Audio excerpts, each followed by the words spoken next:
What up, y'all? Hello, hello. I hope you're having a beautiful day. Welcome to Chiquis and Chill. I have a question for you. Have you gotten an opportunity or a new job or a promotion or gotten accepted to an elite university and felt like you weren't capable enough or talented enough to be there? Have you ever doubted yourself in those situations? I know I have. And I'm sure you have too. There's a chance you may have even experienced something called imposter syndrome. And that's what we're going to talk about on today's episode, because I think it's something a lot of people can relate to. According to WebMD, imposter syndrome is when you feel like you're not as talented or capable as others think you are, and you become scared that others will find out. So we're going to talk about it. And I'm going to give you some examples, guys, because I definitely have dealt with imposter syndrome, especially in the earlier years of my career. Maybe even when I started business, because being an entrepreneur was like my first love. I started a lot of businesses for my mom and with my mom. And I would always think, well, I just have a high school education. It's all I have, a high school diploma. I didn't go to college. I didn't go to college to get like a business degree or whatnot. And I felt like, shit, can I do this? And I didn't want to let my mom down. I didn't want to let myself down. I had to tell myself over and over, especially with my mom, when we started the perfume and everything, and I went to China and like the whole thing. It was so nerve-wracking, but I knew that I would do it more, not even for obviously myself, but more to just prove to her, to make her proud. And that's also not a good thing. I learned that later on in my life. But I really did think, I'm like, I don't know if I can do this. Like people are going to be like, okay, well, what experience do you have to go and start this business and the skincare line for your mom and this makeup line? And I just knew I loved the beauty industry since I was young. But thank God I learned as I went, and I would always buy those books. I'd go to Barnes and Noble and read the dummy books, Business for Dummies, for instance. I'm like, well, I didn't go to college. I'm learning this as I go. And my mom would always tell me, figure it out. I figured out everything, how to deposit a check, how to just everything. And that's where I think it started. Now let's talk and fast forward to my career. When I started my career in 2014, oh my gosh. Not only did the world hate me, or it felt like the world hated me, half of 2012 and all of 2013 after my mom passed away, I just knew I had to do something. I was like, I want to sing. I know I've wanted to sing for a long time, something that I've wanted to do, and I don't like to live again with the like, what if? So I was like, I have to do this, and I need to work. But imagine the world is against you.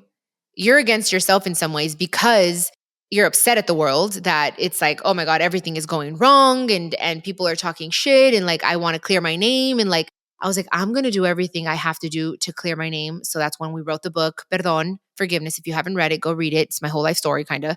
But anyways, then I was like, okay, I need to work. I need to work. I need to be an example for my siblings. But I had never really sang, maybe 3 times in my whole life in front of like a crowd. And not only that, but I knew like in the back of my mind, I knew that I was going to be compared to my mom.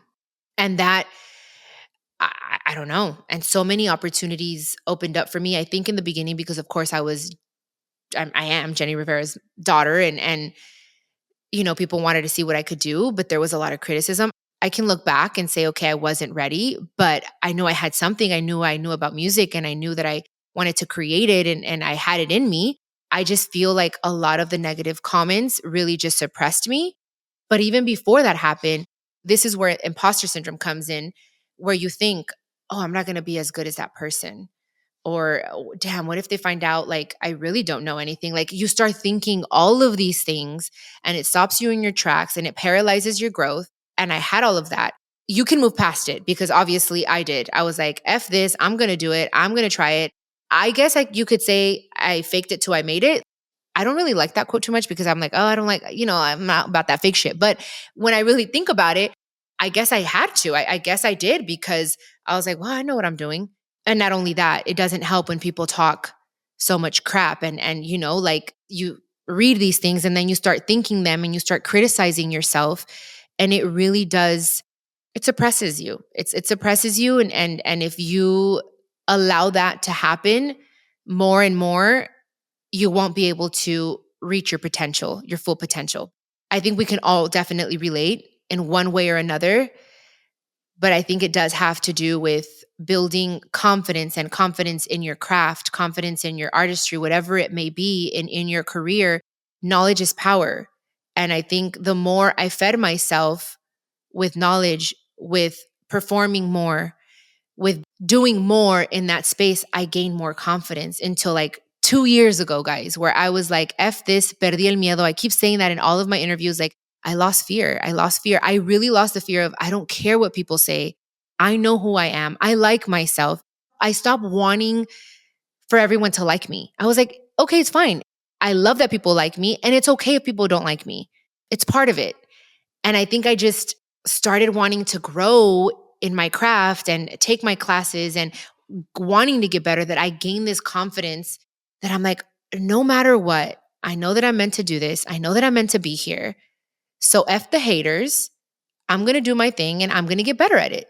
And that's where I think it's like not even like confidence from the outside looking in. I look like a pretty confident person, especially when I had no other choice. I was like, I got to fucking do this.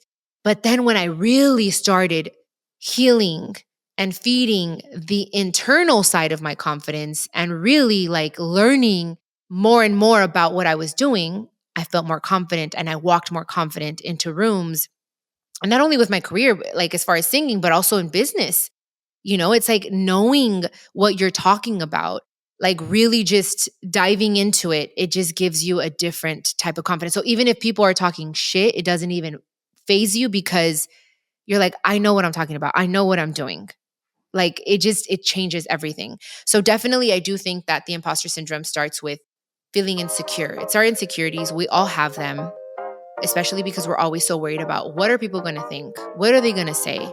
And I think once we start just healing that and like not really giving an F, it changes everything for you. And that's from personal experience.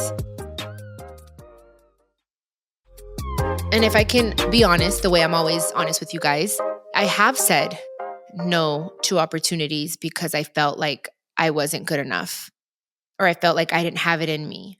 I think the first time that I was invited to host a red carpet, like actually like not only like walk the red carpet, but I was going to host and interview other people. Like I was like, oh, like this is like, I think in 2015. And I said no. And they were going to pay me for my time and they were going to give me a budget. It was like a very good opportunity, but I was like, oh my gosh, my Spanish isn't as good as I want it to be. And I just was like, I really talked myself out of it.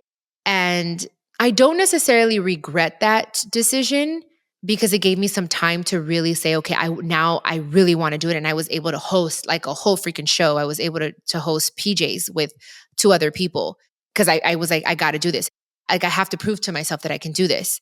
But I did. And I let that opportunity go. And it was like also a financial dent because I said no. And it was because of fear. I was like, no, people are going to talk crap and this and that. And I learned that you don't have to say yes to every opportunity. It's not necessary. And it's okay to say no. I think that's, again, we've talked about it here on the podcast, like the power of that small little word, no. But in that situation, I'm like, shit, like I would have, I think, advanced a little faster in my career if I would have just given myself that opportunity and not let my insecurities stop me, the way I got over it was just by doing it. I kind of like me reté, which means I challenged myself. I said, you know what, next time that opportunity comes, I'm going to take it. So I put it out there. I put it in the universe. I was like, I'm going to do it. Even if I'm scared, I'm going to face fear in the face and I'm going to do it. I'm not going to back down. And all I have to do is make sure I read my lines and I practice and I put my right foot forward and know that even if I stumble a little bit, it's okay. Everyone has done it.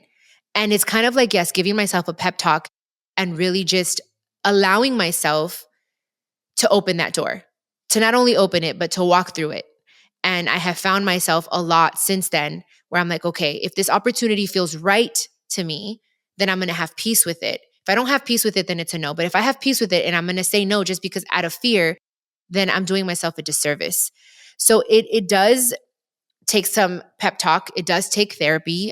Therapy has helped me a lot. My life coaching has helped me so much. I started my life coaching in like 2019 and I don't do it as much as I used to, but when I feel like I need a little tune up. I definitely do it. I think it's for sure a part of my life for the rest of my life. My life coaching, it goes hand in hand with therapy. But I do have to say I'm going to do it with fear. It's okay. Like, we're not going to be perfect right off the bat or the first time we try it, and that is okay. Like, I suffer from wanting to be a perfectionist, and I'm like, if I'm going to do it, I want to do it right.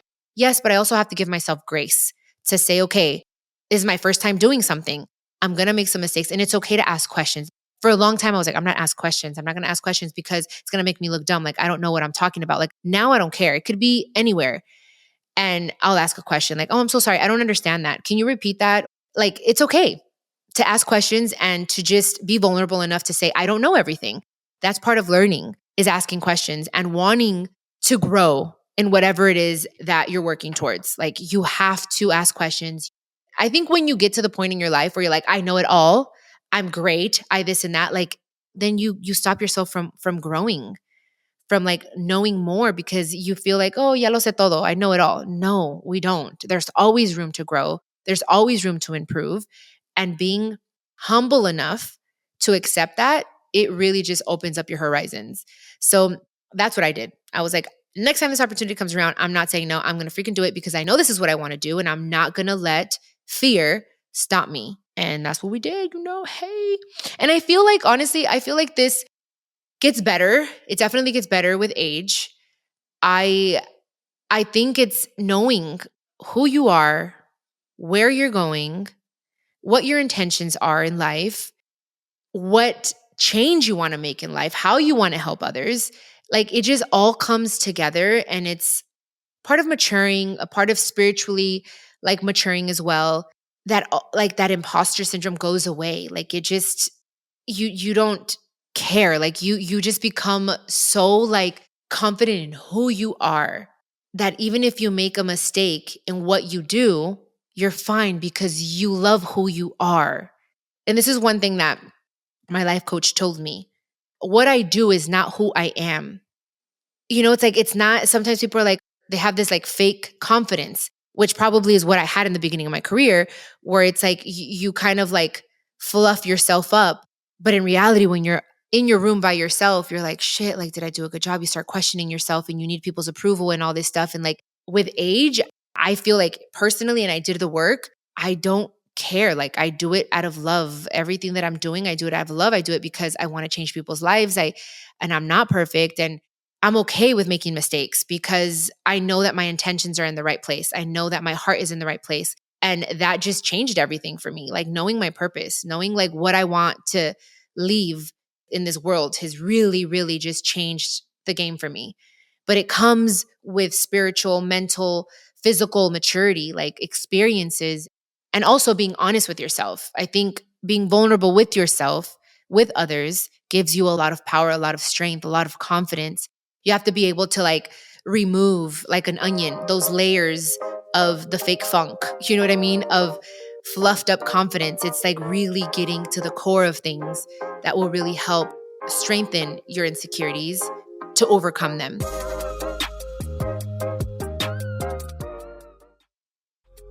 And to wrap up, guys, because I know this has been a little lengthy, but hopefully some of this stuff, if not all of it, has sunk in and I planted a seed in your heart and in your mind. I want to say it took me a long time to be able to say that I am proud of myself, that I'm proud of what I'm doing, that I like myself very much, that I love myself no matter what. It took a while and it took a lot of work, but I don't regret anything that has happened in my life. And that might sound a little crazy because a lot of really bad things have happened, but I feel like it all has brought me to this point.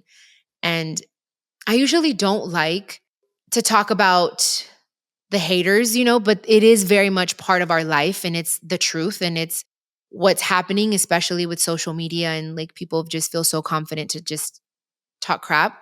But I've had to face a lot of people, a lot of people that I know for sure have said that I wasn't going to make it, that I did not have the talent.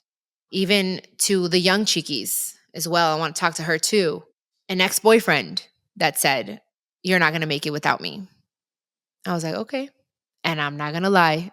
I kind of thought when he said that, I was like, shit, what if I don't? And all I want to say is thank you. Even little Chiquis, even the ex-boyfriend and the people that have talked crap in the industry that now I smile and just say hi to them. It's happened so much, guys. Now they're nice to me. Now they believe in me and I'm grateful. I'm grateful. And I'm not the type of person to say, I told you so, but I just want to say thank you because it helped me work harder. I made myself work harder when I was thinking those negative things and letting those toxic voices sink into my heart and into my soul and into my mind. I didn't let that stop me and I kept going. And here we are now. And I can honestly say that I am so proud of what we've been able to accomplish. And I wouldn't be able to do it without my team. I can't say that everything that I've accomplished is because of me. Yes, I have my talents. I do my job. I work hard, but I do have an amazing team that has helped me and supported me. And I'm grateful. I just want to say thank you because instead of us being mad and talking shit to those people that have talked shit about us or to us or have said negative things and sent us negative energy, instead of being upset and fighting back, I just smile. Mostly that I know of, mostly all men that have said, oh, yeah, she's not going to make it. She's this, she's that. And now I'm like, oh, now you play my music on the radio. Thank you. Now you not need something from me because it's not like that. Now it's like we're helping each other, and it feels good to change people's mind and change people's heart towards me because it's happened a lot. And it's all because I didn't give up. It's all because I didn't let that imposter syndrome stop me and paralyze me from my growth and from what I was meant to accomplish. So thank you. I'm grateful. I'm happy. I get asked this question a lot. Like, what would you tell 15-year-old Chiquis or little Chiquis? And you know what? It's crazy because I can think of moments in my life, like when I was 8 years old, 10 years old. That little Chiquis, I would tell her, don't be afraid to speak up because I feel like I was suppressed because of things that were happening in my life, and I didn't speak up enough. I didn't talk. I was so afraid to speak. I was so afraid to say anything. And I would tell her definitely Chiquis from like 14, 16, those around there. I'd probably tell myself, I tell little Chiquis, be more honest. Be more honest. Stop trying to seek people's approval and doing things to make other people happy, to make other people proud of you. And I think that went all the way to like almost through almost all my 20s, guys. That feeling of people pleasing, of needing that approval and not wanting to disappoint people. I wasn't being true to myself. I wasn't being honest with myself. And not because I was spreading lies. It wasn't even that. It's more of like just speak your truth. Be okay. Be unapologetically yourself. And I feel like I lost so much time and energy and I cried so much because I always wanted to do this people pleasing thing. And it was just a vicious cycle. And it just took me down roads that I had no business going down. Like I could have avoided myself a lot of problems if I stood more in my power. And that didn't come until like my 30s. So I forgive the little Chiquis. It's part of growing. It's part of maturing and learning and stepping into your own. I know it's all part of it, but when I look back and I think of all those seasons in my life and those ages, I think I'm like, okay, how can I prevent my child from going through that? Like I want to be able to instill that, not only like how I do it with you guys, I speak to you guys. Like I want to be able to do this with my own child. Like I want to like raise a super child, guys, because I've been through so much that I'm like, how can I help my child? Of course, they're going to go through their own things and I just want to be able to help them navigate through it. But it's also doing all of this. This is part of my calling, guys, is doing these types of things and speaking to you guys and being honest with my experiences and the mistakes that I've made. And that's why I feel that it's important to have these conversations. And I'm so grateful for my podcast and for all of my listeners that you guys take the time to like press play and listen to me, because I promise you that in my heart of hearts, I just want to leave people, places better than they were when I got there. I want to be able to plant seeds in your guys' hearts and in your minds so that you guys can flourish into your best selves. And if I can prevent you guys from making those mistakes, that's what I'm going to do. And I don't know where I just went, but I was just speaking from my heart right now. I was like looking outside my window and like looking at the trees. And I just felt so inspired to say this because I was thinking of like the little Chiquis and everything. So anyways, that's the episode. All these things that I talked about. But That's what I love about my podcast. And if it wasn't for you guys listening every week and coming back and sharing the podcast, I wouldn't have a podcast. So I know that this wouldn't be possible without you guys. So just know the way I inspire you guys, you inspire me to keep on going. So I appreciate it. I'm grateful. And yeah, let's go out there and spread the love and radiate knowledge. Because that's what it's all about, guys. That's the only way we're going to be able to get through this life is by having these conversations, these sometimes uncomfortable things that we think, oh my God, I would never want to share this. I never want people to know this. Yeah, but like when you bring things to light, guys, like it helps you grow. You get feedback. Like it's beautiful. And again, that comes with age, that comes with time. So be patient with yourself. Trust the process. Be patient, be compassionate, love yourself through those hard times. With that being said, that is that's how we're going to conclude this amazing episode. I hope that you guys enjoyed it. I can't thank you guys enough for being here, and I will have another amazing episode for you next week. Okay. So come back next week. I will be waiting. I love you. And have a great week. Have a great day. Go kick ass. All right. You got this. Do you need advice on love, relationships, health, y más? I'm so excited to share with you that my Chiquis and Chill podcast will have an extra episode drop each week. I'll be answering all your questions. Just leave me a voice message con todas tus preguntas y yo te las voy a contestar personalmente. All you have to do is go to speakpipe.com/Chiquis and Chill podcast and record your questions. I can't wait to hear from you.